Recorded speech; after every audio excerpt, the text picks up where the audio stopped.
नमस्कार, देसी मराठी रेसिपी मध्ये आपलं स्वागत आहे। अख्ख्या मसुराची भाजी बनवलेली आहे।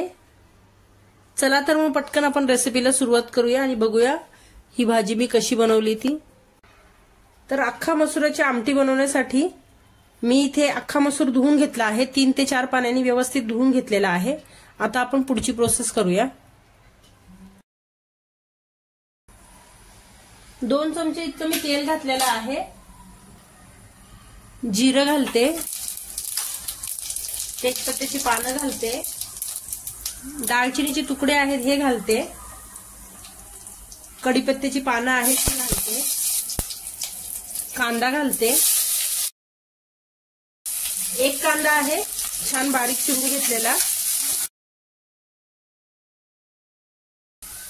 अद्रक लसूण आणि हिरवी मिरचीची पेस्ट आहे ही घालते। 1.5 चमचा इतकी मी अद्रक लसूणची पेस्ट घातलेली आहे। आता ही छान परतवून घेते। हा 1 टोमॅटो आहे हा घालते। आता यावरती झाकण ठेवते मी। 1 चमचा इतकं मीठ घालते मी। 150 ग्रॅम इतका मी अख्खा मसूर घेतलेला आहे धुवून। आता यावरती मी झाकण ठेवते।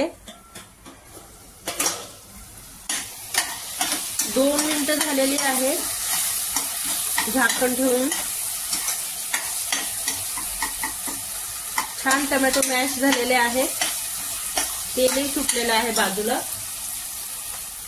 आता इथे धना पावडर, जिरा पावडर, गरम मसाला हे सर्व 1-1 चमचे आहे आणि लाल मिरची पावडर 1.5 चमचा आहे, हळद 1/2 चमचा आहे। हे सर्व मसाले आपण घालून परतून घेऊया। अख्खा मसूर आहे हा धुवून ठेवलेला, हा परतून घेऊया।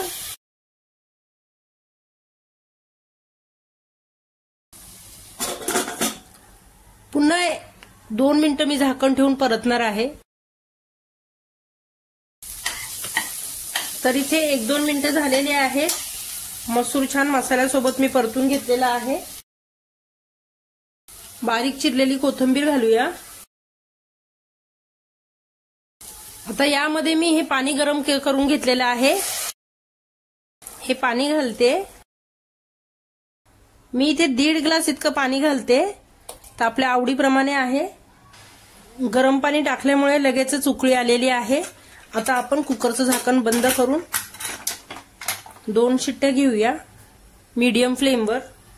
3 शिट्ट्या घेऊन मी कुकर बंद केलेला होता, गॅस बंद केलेला होता।